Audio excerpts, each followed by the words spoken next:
Hello everyone, welcome to the channel current affairs by Ravi. और आज के सेशन में हम डिस्कस करेंगे 10,000 जीके क्वेश्चन सीरीज का पार्ट नंबर 49, जिसमें हम टॉप 50 एमसीक्यूज डिस्कस करने वाले हैं विद एक्सप्लेनेशन। ये पूरी सीरीज काफी इंपॉर्टेंट होगी आपके सभी एग्जाम के पॉइंट ऑफ व्यू से, तो उसको एंड तक जरूर देखना है। इसके अलावा जितने भी आपके पीवाईक्यूज हैं, जितने भी आपके इंपॉर्टेंट क्वेश्चंस हैं, उन सभी का डिस्कशन इस पूरे बैच में होने वाला है। अब इंपॉर्टेंट फीचर्स यहाँ पर क्या है, अगर आपको ये पूरा बैच यहाँ पे फ्री में अवेल करना है तो उसके लिए आपको हमारा channel that is current affairs by Ravi पर विजिट करना है। लेकिन अगर आपको वीडियोस के साथ साथ इनके फ्री पीडीएफ नोट्स, साथ ही में अनलिमिटेड टेस्ट को अटेम्प्ट करना है बिना किसी एडवर्टाइजमेंट के, आप पूरे वीडियो को वन गो में फिनिश करना चाहते हो एंड रिकॉर्डेड लेक्चर्स को यहाँ पे देखना चाहते हो, तो उसके लिए आपको हमारा जो पेड बैच है उसको ज्वाइन करना है। जैसे आप इसको ज्वाइन करोगे तो आपको यहाँ पर एप्लीकेशन पर ये क्लासेस मिलने वाली हैं विद डिटेल एक्सप्लेनेशन। सभी सब्जेक्ट्स आपके कवर होंगे, एग्जाम ओरिएंटेड पूरा कंटेंट होगा, सभी पीवाईक्यूज का डिस्कशन होगा, जो भी यहाँ पे मोस्ट रिपीटेड क्वेश्चंस हैं उनको भी डिस्कस करने वाले हैं। और पूरा कंटेंट यहाँ पे बाइलिंगुअल फॉर्मेट में होगा, यानी कि हिंदी और इंग्लिश दोनों लैंग्वेजेस में। और जो यहाँ पे लेवल रहेगा क्वेश्चंस का, तो बेसिक से लेके हाई लेवल के सभी क्वेश्चंस का डिस्कशन इस पूरी सीरीज में होने वाला है। अब शुरू करते हैं लेक्चर को एंड डिस्कस करेंगे हमारा फर्स्ट क्वेश्चन, जो कि रहेगा कि कौन सी सभ्यता 5000 ईसा पूर्व से मालवा के दक्षिण और गंगा घाटी की पूरी तलहटी के उत्तर में विकसित हुई थी। तो यानी कि which civilization has developed from 5000 BC towards the south of Malwa and not to the entire foothills of the Ganga valley.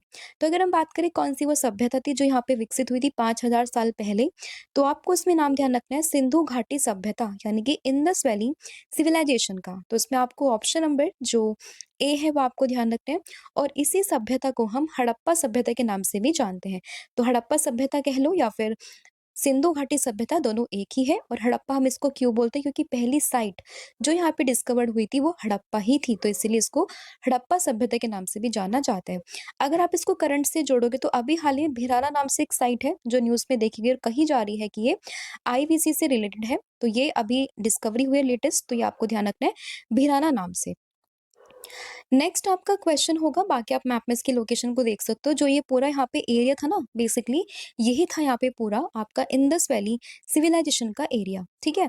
और ये सिंधु और सरस्वती जो यहाँ पे नदियां है ना, उसके आसपास से पूरा विकसित हुई थी, जो दक्षिण में मालवा की उत्तर से लेकर उत्तर में जम्मू कश्मीर, ठीक है, यहाँ तक ये पूरी फैली हुई थी, ठीक है। तो ये चीज आपको उसमें ध्यान रखनी है। नाम क्या है, इंडस वैली सिविलाइजेशन। और आज के समय पे अगर हम समझे तो हमारा जो उत्तर पश्चिम भारत है, अफगानिस्तान और पाकिस्तान, यहाँ पर जो आज के समय में आईवीसी के जो रिमेन्स हैं, जो साइट्स है, वो आपको इन्हीं एरिया में देखने के लिए मिल जाएंगी।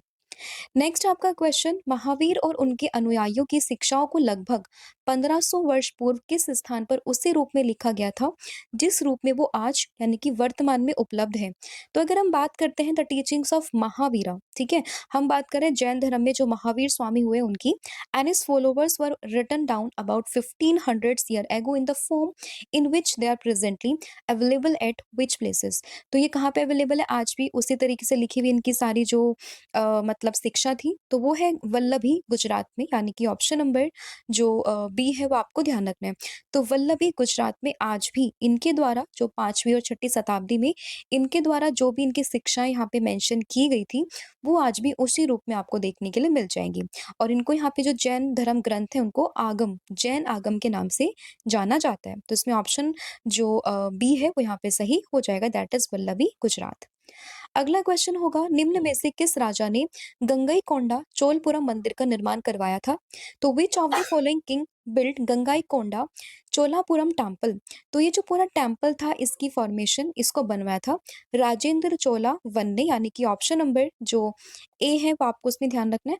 एंड ये जो पूरा टेम्पल है ना, दैट इज गंगईकोंडा चोलापुरम, तो ये लगभग आज से अगर हम बात करें शताब्दी की, तो इसमें आप 1035 यानी कि ईस्वी, उस समय पे इसकी फॉर्मेशन यहाँ पे होती है, मतलब इसका निर्माण उस समय पे करवाया गया था। तो इसमें आपको जो ऑप्शन ए है वो ध्यान रखना है, दैट इज राजेंद्र चोल प्रथम। फिर यहाँ पे क्वेश्चन होगा कि भारत के संविधान के किन 2 अनुच्छेदों में न्यायिक समीक्षा, जिसको इंग्लिश में कहा जाता है जुडिशियल रिव्यू, इसकी शक्ति को सबसे स्पष्ट रूप से व्यक्त किया गया है? तो अगर हम बात करें which two article of the constitution of India most clearly expressed the power of judicial review, तो ये जो 2 आर्टिकल काफ़ी इंपॉर्टेंट है, उसमें एक आता है आपका सुप्रीम कोर्ट को लेके, दैट इज़ मतलब सुप्रीम कोर्ट का आर्टिकल आता है, उसमें उसकी जुडिशियल रिव्यू आर्टिकल 32 की हम लोग बात कर रहे हैं। एंड इसके अलावा 226 जो कि हाई कोर्ट के रेट को लेके यहाँ पे बात करता है, वहाँ पे जुडिशियल रिव्यू ये क्लियरली मेंशन है, तो आपको उसमें आर्टिकल 32 एंड आर्टिकल 226, तो ये आपको उसमें ध्यान रखना है। एंड कितने प्रकार की रिट होती है, तो ये 5 प्रकार की रिट होती है, जिसमें अगर हम बात करते हैं अनुच्छेद नंबर 32, इसको संवैधानिक उपचारों का अधिकार भी कहा जाता है, ठीक है? फंडामेंटल राइट है हमारा, तो इसमें आपको ऑप्शन जो ए है वो आपको ध्यान रखना है। एंड अगर हम बात करें आर्टिकल 32 की, जिसको यहाँ पे संवैधानिक उपचारों का अधिकार कहा जाता है, ये नागरिकों को मौलिक अधिकारों के उल्लंघन होने पर सीधे सर्वोच्च न्यायालय जाने का अधिकार यहाँ पे प्रदान करता है। तो मतलब आर्टिकल 32 के तहत आप डायरेक्टली सुप्रीम कोर्ट को अप्रोच कर सकते हो। वहीं अगर हम बात करें आर्टिकल 226 की, इसके तहत आप अपने मौलिक अधिकारों के प्रवर्तन और अन्य मामलों के लिए रिट जारी करने की शक्ति आपको 226 आर्टिकल में देखने के लिए मिल जाएगी। तो आंसर इसमें क्या होगा? Option number A. एंड इसके अलावा 32 एंड 226 के अलावा अगर हम बात करते हैं अनुच्छेद नंबर 13, यहाँ पर भी आपको कहीं न कहीं न्यायिक समीक्षा के बारे में देखने के लिए मिल जाएगा। तो आपको नोट यहाँ पे करना है कि आर्टिकल 13 भी न्यायिक समीक्षा का आधार है, लेकिन 32 और 226 इसके सबसे प्रत्यक्ष और स्पष्ट रूप से यहाँ पे जो मेंशन अनुच्छेद है, उसमें आपको इन दोनों आर्टिकल के बारे में ध्यान रखना है। अगला क्वेश्चन होगा भारतीय न्यायिक प्रणाली में बंदी प्रत्यक्षीकरण याचिका का शाब्दिक अर्थ क्या होता है, यानी कि what does the writ habeas corpus in the Indian judicial system literally mean. तो जो यहाँ पे हेबियस कॉर्पस है, तो इसका मतलब होता है अंग की उपस्थिति, मतलब अगर हम इंग्लिश में समझे तो you shall have the body. तो इसमें आपको ऑप्शन नंबर जो डी है वो आपको ध्यान रखना है, ठीक है? तो मतलब अगर हम समझे कि शरीर को पेश किया जाए या फिर अंग की उपस्थिति, और लैटिन में इसको कहते हैं हम यहाँ पे हेबियस कॉर्पस, तो मतलब you shall have the body या you have the body, right? तो इसमें आपको ऑप्शन नंबर डी ध्यान रखना है। एंड कुल मिला के 5 प्रकार की रिट होती है, जिसमें कि हम कई बार इसको मेंशन कर चुके हैं अपनी पुरानी वीडियोस में। एंड साथ ही में जो आर्टिकल्स हैं वो अभी हमने इससे पहले वाले क्वेश्चन में मेंशन यहाँ पे कर दिए। सुप्रीम कोर्ट के लिए 32 आर्टिकल है और हाई कोर्ट के लिए यहाँ पे आर्टिकल 226 है, ठीक है? एंड इसमें जो ये बंदी प्रत्यक्षीकरण है, हेबियस कॉर्पस है, तो इसका मतलब क्या होता है? तो इसका बेसिकली मतलब यहाँ पर ये है कि यदि हिरासत अवैध या फिर बिना किसी कानूनी आधार के यहाँ पे पाई जाती है, तो न्यायालय उस व्यक्ति को तत्काल रिहा करने का आदेश यहाँ पे देता है। उद्देश्य क्या है इसका? ये रिट सरकारी या फिर निजी व्यक्तियों के द्वारा अवैध हिरासत के खिलाफ एक शक्तिशाली उपकरण है। नाम याद रखना है हेबियस कॉर्पस का, राइट? अगला क्वेश्चन यहाँ पे होगा एक व्यक्ति जो संसद का सदस्य नहीं है और उसे राष्ट्रपति के द्वारा अधिकतम कितने महीनों के लिए मंत्री के रूप में नियुक्त किया जा सकता है? तो a person who is not a member of parliament can be appointed as the minister by the president for a maximum period of how many months. तो उसको मैक्स टू मैक्स यहाँ पे 6 महीनों के लिए जो मंत्री के रूप में वो रह सकता है, लेकिन 6 महीनों के अंदर अगर वो यहाँ पे किसी भी सदस्य के मतलब किसी भी संसद के किसी भी पार्टी के सदस्य नहीं बनते हैं, तो उस कंडीशन में इनको यहाँ पे रेजिग्नेशन देना पड़ेगा। तो ये यहाँ पे मैंडेटरी है। तो इसमें जो टाइम पीरियड मेंशन किया हुआ है वो कितना है, दैट इज यहाँ पे जो टाइम है दैट इज 6 मंथ का। तो इसमें आपको ऑप्शन नंबर जो बी है वो आपको ध्यान रखना है। तो इसमें वही कहा गया है कि एक व्यक्ति जो संसद का सदस्य नहीं है, उसे राष्ट्रपति के द्वारा अधिकतम 6 महीनों की अवधि के लिए ही मंत्री नियुक्त किया जा सकता है, और इस 6 महीने की अवधि में उसे संसद यानी कि लोकसभा हो या फिर राज्यसभा, दोनों में से किसी भी सदन का सदस्य बनना अनिवार्य होगा, अन्यथा उसे अपना पद यहाँ पे छोड़ना पड़ेगा। तो ये आर्टिकल सॉरी ये जो टाइम पीरियड है ये आपको इसमें ध्यान रखना है, मैक्स टू मैक्स 6 मंथ।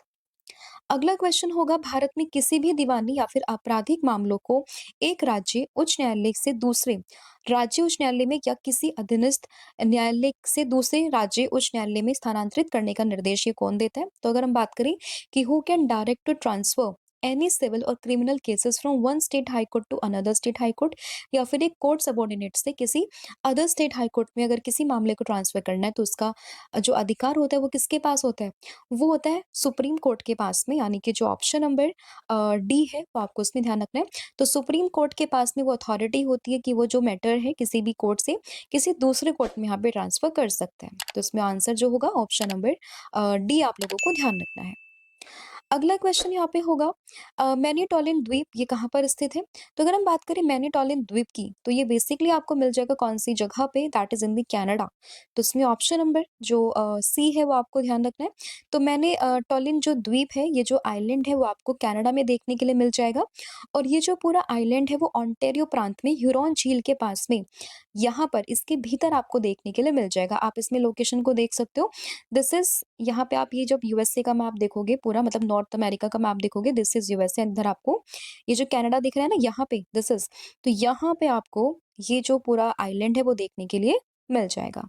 ठीक है, तो इसमें आपको ऑप्शन नंबर सी यहाँ पे ध्यान रखना है। अगला क्वेश्चन यहाँ पे होगा दक्षिण अमेरिका महाद्वीप के दक्षिणी छोर का नाम क्या है जहाँ प्रशांत और अटलांटिक महासागर आपस में मिलते हैं? तो what is the name of the southern end of the continent of South America where the Pacific and Atlantic Ocean meet? तो इसको क्या कहा जाता है? तो इसको यहाँ पे कहा जाता है केप हॉर्न, यानी कि ऑप्शन नंबर जो सी है वो आपको ध्यान रखना है। एंड कई बार बच्चे कंफ्यूज करते हैं केप ऑफ गुड होप से। तो केप ऑफ गुड होप ये क्या है? तो आपने ध्यान दिया होगा जब हमने कभी क्वेश्चन डिस्कस किया है पुर्तगीज का, या फिर जब वो भारत आते हैं समुद्री मार्ग से, तो जो ये लैंड करते हैं ना साउथ अमेरिका वाले टिप पे, दिस इज, तो यहाँ पर जो ये पॉइंट है that is Cape of Good Hope. फिर यहाँ से आते हुए, जैसे यहाँ से पुर्तगीज वाले आए, अनदर से होते फिर वो भारत यहाँ पे आ जाते थे, राइट। तो this is Cape of Good Hope जो कि आपको अफ्रीका में देखने के लिए मिलेगा। एंड बात करें केप हॉर्न की तो ये आपको दक्षिण अमेरिका यानी कि जो साउथ अमेरिका है वहां पर देखने के लिए मिलेगा। और यहीं पर ही जो अटलांटिक ओशन है और पैसिफिक ओशियन ये आपस में मीट करते हैं। तो इसमें आपको ऑप्शन नंबर सी यहाँ पे ध्यान रखना है। फिर अगर हम बात करें अगले क्वेश्चन की, आप मैप में लोकेशन देख सकते हो, दिस इज यहाँ पे केप हॉर्न, राइट। अगला क्वेश्चन यहाँ पे होगा कि निम्नलिखित में से कौन सा बंदरगाह भारत के पूर्वी तट पर स्थित है, यानी कि which of the following port lies on the east coast of India? तो अगर हम बात करें भारत की ईस्ट कोस्ट की तो इसमें आप देखोगे यहाँ पर दिस इज, इसमें कोस्ट की स्पेलिंग आपको सही करनी है। तो ये है भारत का यहाँ पे वेस्टर्न घाट, इधर आपको मिलेंगे eastern Ghat. And out of these option अगर हम जाएं तो उसमें देखोगे ऑप्शन है कोची, नवा सेवा, तूतीकोरिन और कांडला। ठीक है, एंड इसमें आपसे पूछे ईस्टर्न कोस्ट पे यानी कि इधर की तरफ, तो इधर की तरफ आप जब देखोगे तो कोची आपको यहाँ पर मिलेगा। ठीक है, मतलब ये तो नहीं होगा। नवा सेवा की बात करें, दिस इज लाइक जो जवाहरलाल पोर्ट ट्रस्ट है यहाँ पे, तो ये आपका गलत हो गया। तूतीकोरिन आप देखोगे आपको मिलेगा यहाँ पे, दिस इज तूतीकोरिन जो कि आपको ईस्टर्न कोस्ट पे मिलेगा। एंड वही बात करें कांडला गुजरात की तो ये आपको कांडला गुजरात यहाँ पे गुजरात में देखने के लिए मिल जाएगा। तो इसमें ये ऑप्शन गलत है, ये ऑप्शन गलत, दिस इज गलत। तो आंसर क्या होगा? That is option number C, Tuticorin on the eastern coast of India. तो आंसर होगा ऑप्शन नंबर सी। अगला क्वेश्चन होगा भारत में मणिकरण भूतापीय ऊर्जा संयंत्र ये कहाँ पर स्थित है? तो अगर हम बात करें मणिकरण जियोथर्मल एनर्जी प्लांट की तो ये आपको मिलेगा बेसिकली हिमाचल प्रदेश वाले रीजन में, यानी कि जो ऑप्शन नंबर डी है वो यहाँ पे ध्यान रखना है। तो हिमाचल प्रदेश में आपको मिलेगा मणिकरण भूतापीय ऊर्जा संयंत्र जो कि आपको कुल्लू डिस्ट्रिक्ट में देखने के लिए मिल जाएगा। एंड यहाँ पे होता क्या है, तो ये गर्म पानी के झरने भूतापीय ऊर्जा का प्रमुख स्रोत है। एंड ये बेसिकली यहाँ पे पार्वती घाटी जो मणिकरण कुल्लू हिमाचल प्रदेश में देखने के लिए मिल जाएगा। तो आंसर होगा इसका ऑप्शन नंबर डी। अगला क्वेश्चन, बंगाल के पाल राजा धर्मपाल को निम्नलिखित में से किस राष्ट्रकूट राजा ने पराजित किया था? तो the Pala king of Bengal Dharmapala was defeated by which of the following Rashtrakuta rulers? तो इनको यहाँ पे जो डिफीट किया था वो क्या था? ध्रुव धरवर्ष ने, यानी कि जो ऑप्शन नंबर सी है वो आपको ध्यान रखना है। तो राष्ट्रकूट राजा ध्रुव धरवर्ष ने उत्तर भारत की त्रिपक्षीय संघर्ष जिसको ट्रिपर्टल स्ट्रगल के नाम से भी जानते हैं उसके दौरान में बंगाल के पाल शासक धर्मपाल को यहाँ पे पराजित किया था। तो धर्मपाल की बात करें, बंगाल के ये शासक थे एंड इनको यहाँ पे डिफीट किया था ध्रुव धरवर्ष ने। तो इसमें आपको जो ऑप्शन नंबर सी है वो यहाँ पे ध्यान रखना है। और ये जो पूरा युद्ध था वो गंगा यमुना का जो दोआब एरिया है ना, वहां पर ये जो पूरा युद्ध है वो हुआ था। फिर यहाँ पे क्वेश्चन है, निम्नलिखित में से कौन सा भारत में प्रधानमंत्री का कार्य नहीं है? तो आउट ऑफ दीज ऑप्शन अगर हम समझे तो appointment of the supreme court जजेस, तो सुप्रीम कोर्ट के जज को अपॉइंट करने की पावर ये प्रधानमंत्री के पास नहीं होती है, ये पावर होती है प्रेसिडेंट के पास में with consultation of the CGI. ठीक है, तो इसमें आपको ऑप्शन नंबर बी ध्यान रखना है। इसके अलावा power to recommend for the dissolution of this parliament, मतलब संसद को भंग करने की सिफारिश करने का अधिकार प्रधानमंत्री के पास होता है। मंत्री को हटाने का अधिकार भी प्रधानमंत्री के पास होता है। इसके अलावा मंत्री परिषद का गठन ये भी प्रधानमंत्री ही करता है। लेकिन अगर हम बात करें appointment of the supreme court जजेस, तो ये प्रधानमंत्री का जुरिसडिक्शन नहीं है। तो इसमें आपको ऑप्शन नंबर बी यहाँ पे ध्यान रखना है। अगला क्वेश्चन, निम्नलिखित में से कौन सा राजवंश कन्नौज पर त्रिपक्षीय संघर्ष में शामिल नहीं था? यानी कि which of the following dynasties did not participate in the tripartite struggles over Kannauj. तो सबसे पहले तो यहाँ पे दो चीजें आपको ध्यान रखनी है कि कन्नौज पर हुआ था ट्रिपार्टाइल स्ट्रगल, एंड ट्रिपार्टाइल स्ट्रगल में यहाँ पे कौन कौन से जो डायनेस्टीज थी वो शामिल थी। तो इसमें आप लोगों को नाम ध्यान रखना है किसका, गुर्जर प्रतिहारास का, इसके अलावा राजकुटास एंड पालास का। तो तीन लोगों का ये युद्ध था, तीन डायनेस्टीज का ये युद्ध था, जिसको हम ट्रिपर्टाइल या फिर त्रिपक्षीय संघर्ष के नाम से यहाँ पे जानते हैं, जिसमें राष्ट्रकूटास, पालास और गुजरा प्रतिहार्स ये आता है। लेकिन अगर हम बात करें चोलास की, तो ये इसमें नहीं आते हैं। तो इसमें ऑप्शन नंबर जो बी है वो यहाँ पे ध्यान रखना है। अगला क्वेश्चन होगा कि निम्नलिखित महिलाओं में से किसने 1917 में महिला भारतीय संघ की स्थापना करी थी? यानी कि who among the following women started the women's Indian association in 1917। तो 1917 में विमेंस इंडियन एसोसिएशन की स्थापना ये करी थी एनी बेसेंट ने, यानी कि जो ऑप्शन नंबर डी है वो आपको उसमें ध्यान रखना है। एंड बात करें एनी बेसेंट की, तो ये बेसिकली इन्होंने इसकी स्थापना करी थी आरडीआर, जो कि मद्रास में है, वहां पर, जिसको आज के समय में हम चेन्नई के नाम से जानते हैं, तो यहाँ पर इसकी स्थापना की गई थी। इसके अलावा बात करें यहाँ पे एनी बेसेंट की, तो ये आईएनसी को प्रिसाइड करने वाली पहली विमेन थी यहाँ पे। वही बात करें इंडियन विमेन की, तो ये आती है सरोजनी नायडू। तो ये कई बार बच्चे कंफ्यूज करते हैं फैक्ट्स में, तो ये आपको ध्यान रखना है। इसके अलावा बात करें यहाँ पे उषा मेहता की, तो 1942 में जो यहाँ पे क्विट इंडिया मूवमेंट भारत छोड़ो आंदोलन हुआ था, उसके दौरान में सीक्रेट कांग्रेस रेडियो के संचालन के लिए जानी जाती है। एंड वही बात करें मैडम भिकाजी कामा की, तो ये 1907 में जो जर्मनी के स्टटगार्ड में जो जर्मनी का स्टटगार्ड है ना, वहां पर हुआ था क्या, that is just a minute, Stuttgart, हाँ। इसमें भारतीय स्वतंत्रता का पहला झंडा फहराने के लिए काफी फेमस है, तो नाम क्या है, मैडम भिकाजी कामा। ठीक है, तो और आपसे पूछा क्या है, विमेंस इंडियन एसोसिएशन की स्थापना ये करी थी एनी बेसेंट ने। तो आपको इसमें ऑप्शन नंबर जो डी है वो यहाँ पे ध्यान रखना है। अगला क्वेश्चन यहाँ पे होगा कि निम्नलिखित में से कौन सा जलमार्ग तापी नदी पर स्थित है?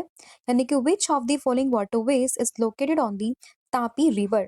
तो तापी रिवर पर जो यहाँ पे नेशनल वाटरवे लोकेटेड है, उसका आंसर होगा NW100, यानी कि राष्ट्रीय जलमार्ग 100। तो इसमें ऑप्शन नंबर जो बी है वो यहाँ पे ध्यान रखना है।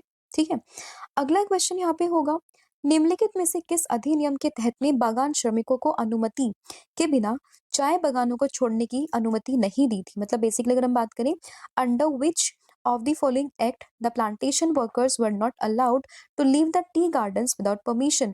तो ये जो है यहाँ पे एक तरीके से किस एक्ट में ये जो पूरा मेंशन इन्होंने किया हुआ था, तो ये था यहाँ पे इनलैंड इमिग्रेशन एक्ट 1859 का, यानी कि अंतरदेशीय प्रवासन अधिनियम 1859। तो उसमें ऑप्शन नंबर जो सी है वो आपको यहाँ पे ध्यान रखना है। फिर यहाँ पे क्वेश्चन, प्रसिद्ध उपन्यास जिसका नाम है चंद्रकांता मूल रूप से किस भाषा में लिखा गया था? तो मूल भाषा में अगर हम बात करें चंद्रकांता की, तो इस भारतीय उपन्यास को लिखा गया कौन सी लैंग्वेज में? तो आपको इसमें ध्यान रखना है लैंग्वेज कौन सी है ये, that is in the Hindi language. तो इसमें ऑप्शन नंबर जो ए है वो आपको ध्यान रखना है। तो मूल रूप से हिंदी भाषा देवनागरी लिपि में इसको लिखा गया था। एंड इसके जो लेखक है ना, वो कई बार एग्जाम में पूछते हैं। तो चंद्रकांता जो ये उपन्यास है, उसके लेखक मिल जाएंगे आपको देवकीनंदन खत्री। ठीक है, तो ये नाम काफी इंपॉर्टेंट है। देवकीनंदन खत्री के द्वारा लिखा गया है चंद्रकांता, किस लैंग्वेज में? हिंदी लैंग्वेज में। और प्रकाशन वर्ष क्या है इसका, दैट इज 1888, लगभग 1888 में इसका यहाँ पे जो है इसको पब्लिश किया गया था। अगला क्वेश्चन होगा, भारत के प्रसिद्ध काली मंदिरों में से एक कालीघाट निम्नलिखित में से किस भारतीय राज्य में स्थित है? तो अगर हम समझे, one of the famous Kali temples in India, Kali Ghat is located in which of the following Indian state? तो ये जो काली टेम्पल है आपको, जिसको काली घाट के नाम से हम लोग जानते हैं, तो ये आपको मिलेगा कहाँ पे? That is in the West Bengal, यानी कि पश्चिम बंगाल में।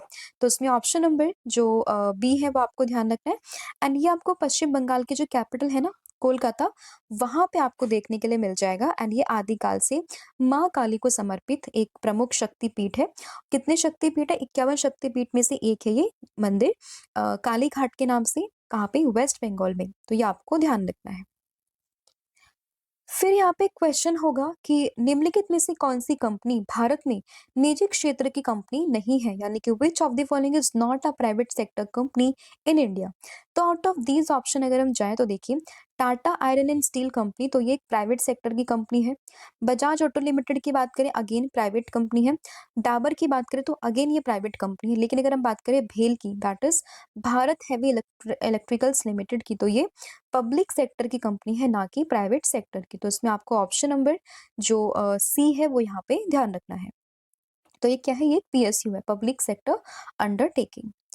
फिर यहाँ पे क्वेश्चन होगा कि हाल ही में भारत सरकार ने 23 सितंबर को किस दिवस के रूप में नामित किया है? तो recently the government of India designated 23 September as which day?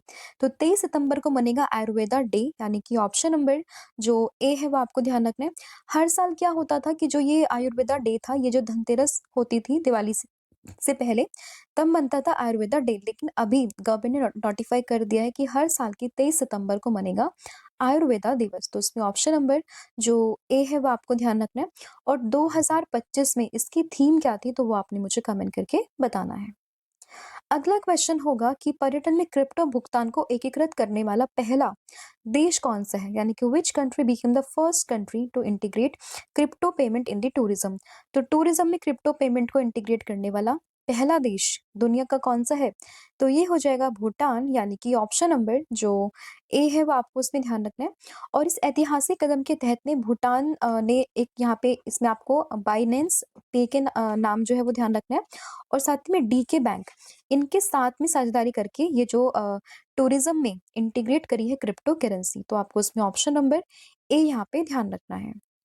अगला क्वेश्चन यहाँ पे होगा, हाल ही में प्रकाशित उपन्यास द कश्मीर शोल ये किसके द्वारा लिखा गया है? तो कश्मीर शोल की बात करें, इस उपन्यास को लिखा है रोजी थॉमस ने, यानी कि जो ऑप्शन नंबर बी है वो आपको ध्यान रखना है। तो रोजी थॉमस के द्वारा लिखा गया है उपन्यास by the name of the Kashmir शोल।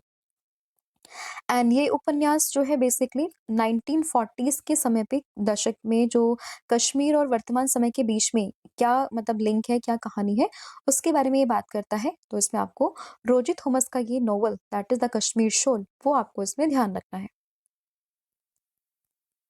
अगला क्वेश्चन होगा, अंग्रेजों ने निम्नलिखित में से किस अधिनियम के द्वारा भारत में पहली बार अप्रत्यक्ष चुनाव प्रणाली की शुरुआत करी थी, यानी कि the Britishers had introduced indirect election system in India for the first time bye which of the following act?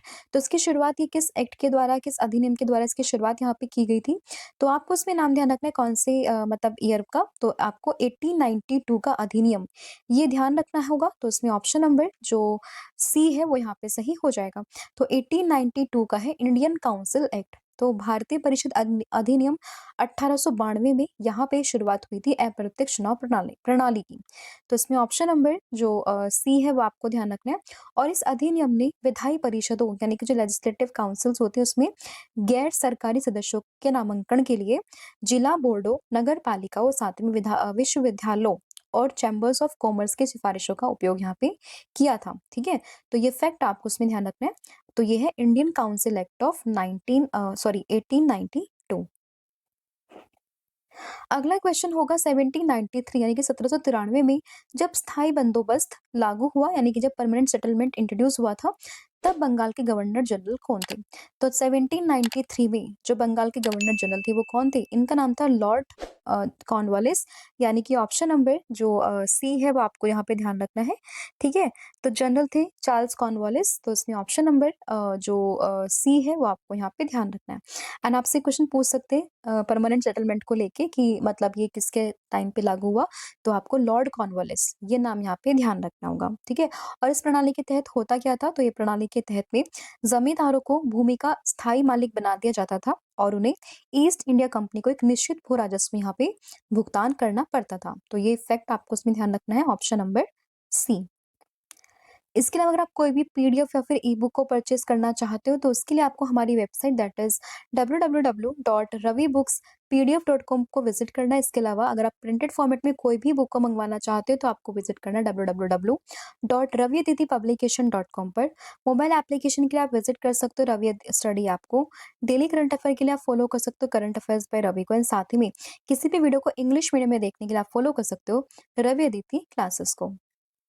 Next question होगा, निम्न में से कौन सा कथन सही ढंग से मेल नहीं खाता है, यानी कि which one of the following is not correctly match. तो आउट ऑफ दीज ऑप्शन अगर हम चाहें तो देखिए, करो या मरो, लाला लाजपत राय नहीं, इसको लिख, ये नारा किसका है, ये है नारा महात्मा गांधी का, और इन्होंने जब क्विट इंडिया मूवमेंट था उस समय 1942 में इस नारे को यहाँ पे दिया था। तो 1942 में महात्मा गांधी के द्वारा भारत छोड़ो आंदोलन में ये करो या मरो का यानी कि डू और डाई का नारा यहाँ पे दिया गया था। तो इसमें पहला ही ऑप्शन गलत है, तो आंसर होगा ऑप्शन नंबर ए। इसके अलावा इंकलाब जिंदाबाद भगत सिंह सही होगा। स्वराज मेरा जन्मसिद्ध अधिकार है, यानी कि Swaraj is my birth right and I shall have it, तो ये कहा था बाल गंगाधर तिलक ने। तुम मुझे खून दो मैं तुम्हें आजादी दूंगा, ये लाइन कही थी सुभाष चंद्र बोस ने। तो ये तीनों स्टेटमेंट सही होगी, गलत क्या है, ऑप्शन नंबर ए। अगला क्वेश्चन, सन 1505 में प्रथम पुर्तगाली वायसराय के द्वारा किस किले का निर्माण करवाया गया था, यानी कि which fort was constructed by the first Portuguese viceroy in 1505। तो 1505 में यहाँ पे जो एक फोर्ट की स्टैब्लिशमेंट होती है उसका नाम क्या था, तो उस फोर्ट का नाम था सेंट एंजेलो फोर्ट, यानी कि जो ऑप्शन नंबर ए है वो आपको ध्यान रखना है। तो फोर्ट सेंट एंजेलो इसकी फॉर्मेशन होती है 1505 में by the first Portuguese viceroy जिसका नाम था फ्रांसिस्को डी अल्मेडा। तो इसके द्वारा ही यहाँ पे सेंट एंजेलो फोर्ट का निर्माण हुआ था केरल में। तो वेन्यू क्या है, ये केरल में इसका निर्माण होता है फ्रांसिस डी अल्मेडा के द्वारा। तो इसमें ऑप्शन नंबर जो ए है वो यहाँ पे आपको ध्यान रखना है। अगला क्वेश्चन होगा, निम्नलिखित में से किस वर्ष में भारत चीन युद्ध, यानी कि अगर हम बात करें चीन चीनी युद्ध की बात करें, साइनो इंडियन वॉर की अगर हम बात करते हैं, तो ये कहाँ लड़ा गया था, मतलब किस किस ईयर में इसको यहाँ पे लड़ा गया था। तो आपको उसमें जो ईयर याद रखना है वो है 1962, यानी कि ऑप्शन नंबर जो ए है वो आपको उसमें ध्यान रखना है। तो 1962 में ये जो युद्ध था वो लड़ा गया था। 20 अक्टूबर को शुरू होता है ये युद्ध 1962 में और 21 नवंबर को ये युद्ध समाप्त हो जाता है। तो आंसर होगा इसमें ऑप्शन नंबर ए। अगला क्वेश्चन है इसका कि सन 1337 से 1453 तक, यानी कि 1337 से 1453 तक 100 वर्षों का युद्ध किन देशों के बीच में लड़ा गया था। तो फ्रॉम 1337 टू 1453 100 ईयर वॉर्स जो होती है वो किस किस कंट्री के बीच में होती है, वो हुई थी इंग्लैंड और फ्रांस के बीच में, यानी कि जो ऑप्शन नंबर डी है वो आपको ध्यान रखना है। 100 ईयर वॉर्स के नाम से इसको जानते हैं और ये लगभग 116 वर्षों तक चला हुआ संघर्ष है बिटवीन इंग्लैंड एंड फ्रांस। तो इसमें आपको ऑप्शन नंबर जो डी है वो यहाँ पे ध्यान रखना है और इसमें अंततः जीत किसकी होती है, ये होती है फ्रांस की। अगला क्वेश्चन कि राज्यसभा लोकसभा के द्वारा पारित वित्त विधेयक को कितने दिनों तक विलंबित कर सकती है, यानी कि जो राज्यसभा है वो कितने दिनों तक जो फाइनेंस बिल है जिसको कि लोकसभा के द्वारा पास कर लिया गया है इसको वो कितने दिन तक डिले कर सकती है, तो वो उसको 14 दिनों तक डिले कर सकती है। तो इसमें आपको ऑप्शन नंबर जो सी है वो यहाँ पे ध्यान रखना है। तो राज्यसभा की बात करें, ये लोकसभा के द्वारा पारित वित्त विधेयक जिसको धन विधेयक के रूप में हम लोग जानते हैं उसको अधिकतम 14 दिनों तक यहाँ पे विलंबित कर सकती है या फिर रोक सकती है, ठीक है। और ये जो पूरा आर्टिकल मेंशन है वो है आर्टिकल 109 में, अनुच्छेद 109 में इस चीज की बात यहाँ पे की गई है। तो इसमें कहा गया है कि भारतीय संविधान का अनुच्छेद 109 बात करता है कि यदि राज्यसभा इस अवधि के भीतर विधेयक वापस नहीं करती है तो उसे दोनों सदनों के द्वारा पारित मान लिया जाता है। तो इसमें आपको ऑप्शन नंबर जो सी है वो यहाँ पे ध्यान रखना है। किसकी हम बात कर रहे हैं, मनी बिल यानी कि वित्त विधेयक की अवधि कितनी है, 14 दिन तक। अगला क्वेश्चन, निजता का अधिकार जिसको हम राइट टू प्राइवेसी के नाम से जानते हैं वो भारत के संविधान के निम्नलिखित में से किस अनुच्छेद का अभिन्न अंग है। तो राइट टू प्राइवेसी की बात करते हैं तो ये हमारा एक मौलिक अधिकार है, फंडामेंटल राइट है, जो कि आपको भाग नंबर 3 में आर्टिकल 12 से लेके 35 के बीच में देखने के लिए मिल जाएगा। तो उसमें आप मतलब मौलिक अधिकार आपके 12 से 35 में है भाग नंबर 3 में, जिसमें आपको राइट टू प्राइवेसी ये आपको यहीं पर ही देखने के लिए मिल जाएगा। एंड ये जो पूरा है ना निजता का अधिकार, ये पुट्टास्वामी केएस पुट्टास्वामी केस था। वहाँ पे इसका जो है इज़ाद होता है। तो आपको उसमें ऑप्शन नंबर जो डी है वो यहाँ पे ध्यान रखना है। एंड ये बेसिकली आपको कहाँ पे मिलेगा? आर्टिकल नंबर 21 के अंदर, जिसमें आपको निजता सॉरी जीवन और ये जो है ना जीवन और व्यक्तिगत स्वतंत्रता का अधिकार, वहाँ पर ये आर्टिकल आपको देखने के लिए मिल जाएगा, राइट टू प्राइवेसी वाला। अगला आपका क्वेश्चन है कि भारत के राष्ट्रपति को पद की शपथ कौन दिलाता है? यानी कि who administered the oath of office to the president of India. तो प्रेसिडेंट ऑफ इंडिया को जो ओथ यहाँ पे एडमिनिस्टर करते हैं वो कौन करते हैं? तो आंसर होगा इसमें चीफ जस्टिस ऑफ इंडिया, यानी कि भारत के मुख्य न्यायाधीश। तो इसमें ऑप्शन नंबर जो बी है वो यहाँ पे ध्यान रखना है। तो भारत के मुख्य न्यायाधीश जो है राष्ट्रपति को उनके पद की शपथ यहाँ पे दिलाते हैं। तो इसमें आपको ऑप्शन नंबर बी ध्यान रखना है। लेकिन अगर मुख्य न्यायाधीश उपस्थित नहीं होते हैं तो भारत के सर्वोच्च न्यायालय के सबसे वरिष्ठ जो न्यायाधीश होंगे वो यहाँ पे शपथ दिलाते हैं। तो आपको इसमें ऑप्शन नंबर बी यहाँ पे ध्यान रखना। और एट प्रेजेंट है कौन चीफ जस्टिस ऑफ इंडिया? तो आंसर होगा सूर्यकांत, जस्टिस सूर्यकांत। अगला क्वेश्चन, निम्नलिखित में से किसे भारत सरकार का प्रथम विधि अधिकारी माना जाता है? तो who among the following is considered as the first law officer of government of India. तो first law officer of government of India किसको कहते हैं? ये कहे जाता है अटॉर्नी जनरल ऑफ इंडिया, यानी कि ऑप्शन नंबर जो बी है वो आपको ध्यान रखना है। तो अटॉर्नी जनरल कहे जाते हैं क्या? ये कहा जाता है first law officer of government of India. तो इसमें आपको ऑप्शन नंबर जो बी है वो यहाँ पे ध्यान रखना है। और ये आपको आर्टिकल नंबर 76 में देखने के लिए मिल जाएगा। अगला क्वेश्चन है, निम्नलिखित में से कौन सा स्थान सोन नदी का उद्गम स्थल है? यानी कि which of the following river is the origin of the Son river. तो सोन रिवर का ओरिजिन आपको मिलेगा कहाँ से? That is from the Amarkantak की पहाड़ी। तो अमरकंटक हिल से आपको मिलेगा सोन रिवर का उद्गम स्थल। इसके अलावा नर्मदा नदी का उद्गम स्थल भी आपको यहीं से ही देखने के लिए मिल जाएगा। तो नर्मदा हो गई, सोन रिवर, इन दोनों का उद्गम स्थल कहाँ से? फ्रॉम दी अमरकंटक हिल्स, जो कि आपको मैकाल पर्वत श्रेणी में देखने के लिए मिल जाएगा। अनूपपुर डिस्ट्रिक्ट है ये मध्य प्रदेश में, वहां पर। फिर यहाँ पे अगला क्वेश्चन है कि निम्न में से कौन सी नदी जोड़ी भारत के दक्षिणी भाग में बहती है? यानी कि which of the following pairs of reverse flows in the southern part of India. तो भारत के सदर्न पार्ट में जो बहती है यहाँ पे नदी जोड़ी, तो उसमें आपको कावेरी और गोदावरी रिवर, इन दोनों का नाम यहाँ पे ध्यान रखना है। तो इसमें आपको ऑप्शन नंबर जो बी है वो इसमें ध्यान रखना है, कावेरी और गोदावरी रिवर। अगला क्वेश्चन यहाँ पे होगा, भारत में निम्नलिखित में से कौन सी बहुउद्देशीय परियोजना नर्मदा नदी पर निर्मित है? यानी कि which one of the following multipurpose project in India is considered on river Narmada. तो रिवर नर्मदा से जो यहाँ पे एक प्रोजेक्ट है उसका नाम क्या है?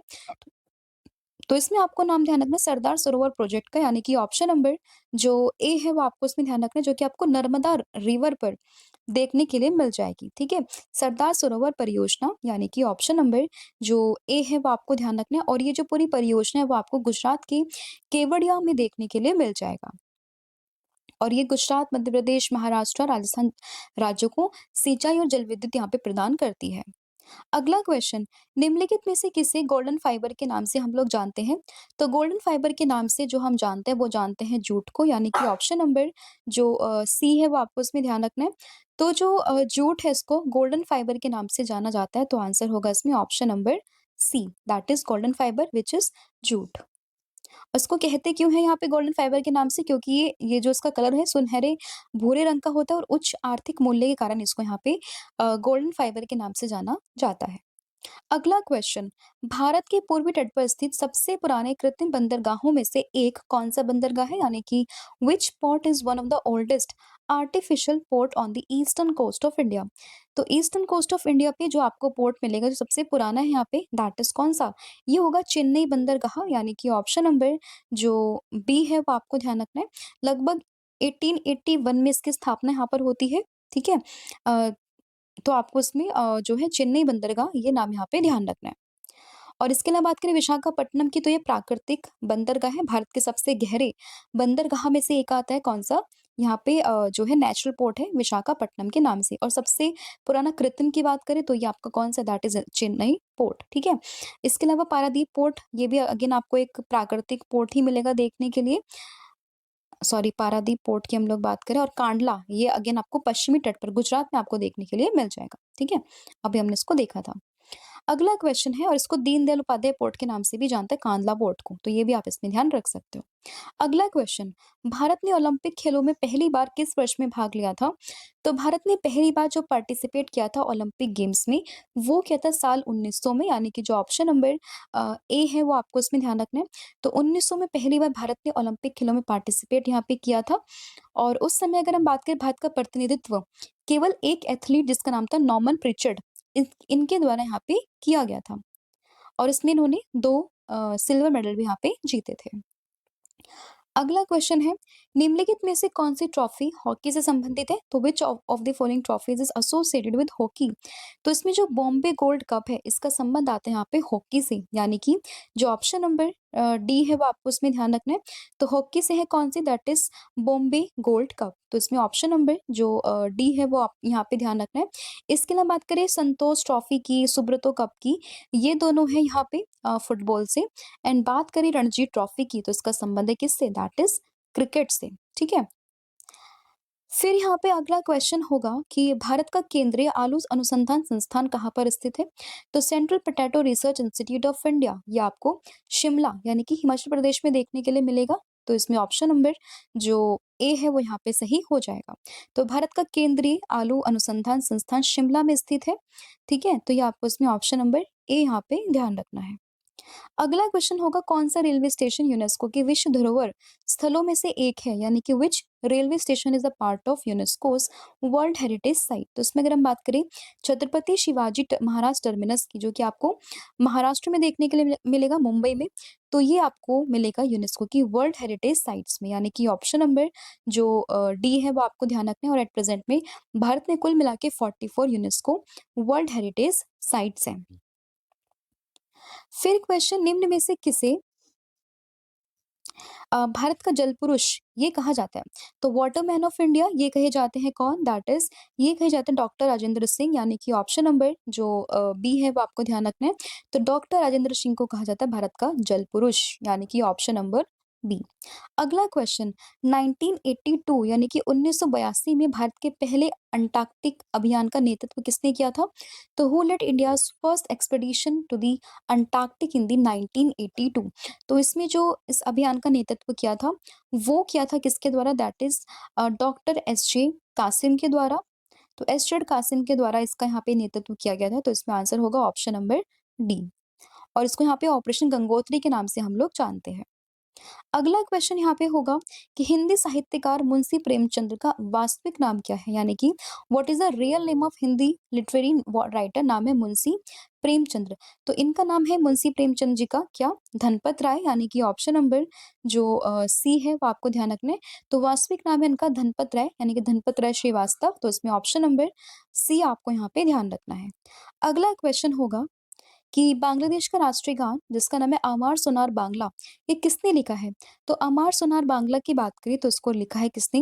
रविंद्रनाथ टैगोर के द्वारा, यानी कि ऑप्शन नंबर जो ए है वो आपको ध्यान रखना है। और इन्हीं के द्वारा हमारे देश का भी जो राष्ट्रगान है वो इन्हीं के द्वारा ही लिखा गया था। और इन्होंने बंगाल विभाजन के समय 1905 में बांग्लादेश का राष्ट्रीय गान यहाँ पे लिखा था, अमार सोनार बांग्ला। अगला क्वेश्चन होगा यहाँ पे, कंदरिया महादेव मंदिर ये कहाँ पर स्थित है? तो कंदरिया महादेव मंदिर की बात करते हैं तो ये आपको कहाँ पर मिलेगा? ये मिलेगा खजुराहो, यानी कि मध्य प्रदेश में। तो इसमें ऑप्शन नंबर जो बी है वो यहाँ पे ध्यान रखना है। और ये आपको बेसिकली भगवान शिव को ये समर्पित है पूरा टेम्पल कंदरिया महादेव मंदिर। ठीक है, और ये चंदेल वंश के शासक थे राजा विद्याधर के द्वारा इसको निर्माण इसका करवाया गया था। तो ये भी आपको इसमें ध्यान रखना है। अगला क्वेश्चन है, Saint Thomas cathedral basilica church किस राज्य में स्थित है? तो ये चर्च आपको मिलेगा गोवा सॉरी तमिलनाडु में, यानी कि ऑप्शन नंबर जो ए है वो आपको ध्यान रखना है। बच्चे काफी कंफ्यूज करेंगे गोवा और तमिलनाडु में, बट आपको ध्यान रखना है Saint Thomas cathedral basilica church ये आपको मिलेगा तमिलनाडु में। तो इसमें आपको ऑप्शन नंबर जो ए है वो यहाँ पे ध्यान रखना है। अगला क्वेश्चन यहाँ पे होगा, भारत की पहली सार्वजनिक रूप से रिलीज फिल्म राजा हरिश्चंद्र का निर्देशन किसने किया था? तो who directed India's first publicly released film Raja Harishchandra? तो इसको यहाँ पे जो रिलीज किया था वो क्या था?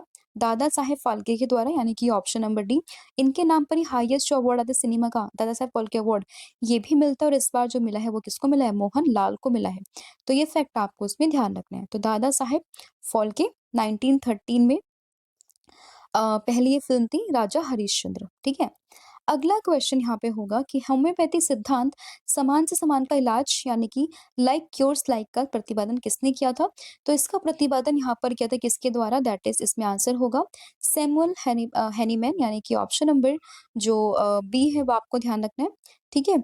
तो इसमें समान से समान का इलाज लाइक क्यूर्स लाइक या फिर सिमिलस क्यूरेंट तो इसका प्रतिपादन किया था सैमुअल हैनीमैन ने, तो इसमें आंसर होगा ऑप्शन नंबर बी, ठीक है? तो आंसर इसमें है ऑप्शन नंबर बी, आपको ध्यान रखना है। इनको होम्योपैथी के जनक के नाम से भी हम लोग यहाँ पे जानते हैं। तो होम्योपैथी के जनक आपसे पूछे तो आपको क्या बताना है? That is Samuel Hahnemann. तो ये था आपका पूरा कंटेंट 50 क्वेश्चंस हम लोगों ने यहाँ पे डिस्कस कर लिए। आई होप आपके सभी क्वेश्चंस यहाँ पे सही होंगे। आपने कुछ नए क्वेश्चंस यहाँ पे सीखे होंगे। इसके अलावा टेस्ट के कुछ क्वेश्चंस हैं जो मैं आप लोगों से पूछूँगी जिसका आंसर आपने मुझे कमेंट करके बताना है। साथ में in between of the video मैंने कुछ क्वेश्चंस आप लोगों से पूछे तो उसका आंसर भी आपने मुझे कमेंट करके बताना है। तो फर्स्ट क्वेश्चन यहाँ पे है टेस्ट का जिसमें आपको बताना है कि भारत में करण भू-तापीय ऊर्जा संयंत्र ये कहाँ पर है? इसका आंसर आपको बताना है। सेकंड क्वेश्चन है 1793 में स्थायी बंदोबस्त लागू हुआ था, तब बंगाल के गवर्नर जनरल कौन थे? इसका आंसर आपको बताना है। एंड थर्ड वन इज़ निजता का अधिकार भारत के संविधान के निम्नलिखित में से किस अनुच्छेद का अभिन्न अंग है? तो ये आपको मुझे कमेंट करके बताना है, राइट? इसके अलावा किसी भी बुक को परचेज़ कर सकते हो, अपने घर पर मँगवा सकते हो, तो उसके लिए आपको विज़िट करना होगा www.raviaditipublication.com पर। पीडीएफ नोट्स के लिए आप विज़िट कर सकते हो www.ravibooks.pdf.com पर। साथ ही में मोबाइल एप्लीकेशन के लिए आप विज़िट कर सकते हो रवि स्टडी ऐप पर, जहाँ पर आपको जीके जीएस का बैच मिलेगा, करंट अफेयर टेस्ट सीरीज़ मिलेगी, जीएस नोट्स मिलेंगे, ई-बुक्स आपको मिलेंगी, 25,000 प्लस क्वेश्चंस आपको मिलेंगे। फ्री पीडीएफ टेस्ट का लिंक भी अवेलेबल है, करंट अफेयर्स के नोट्स भी मिलेंगे एंड यूट्यूब वीडियोज़ के नोट्स भी आपको यहाँ पर मिल जाएँगे। एंड इसके अलावा आप इंस्टाग्राम और टेलीग्राम पर भी जुड़ सकते हो by using the name current affairs by Ravi. So thank you so much, have a good day, wish you all the very best. Jai Hind, जय भारत। Thank you.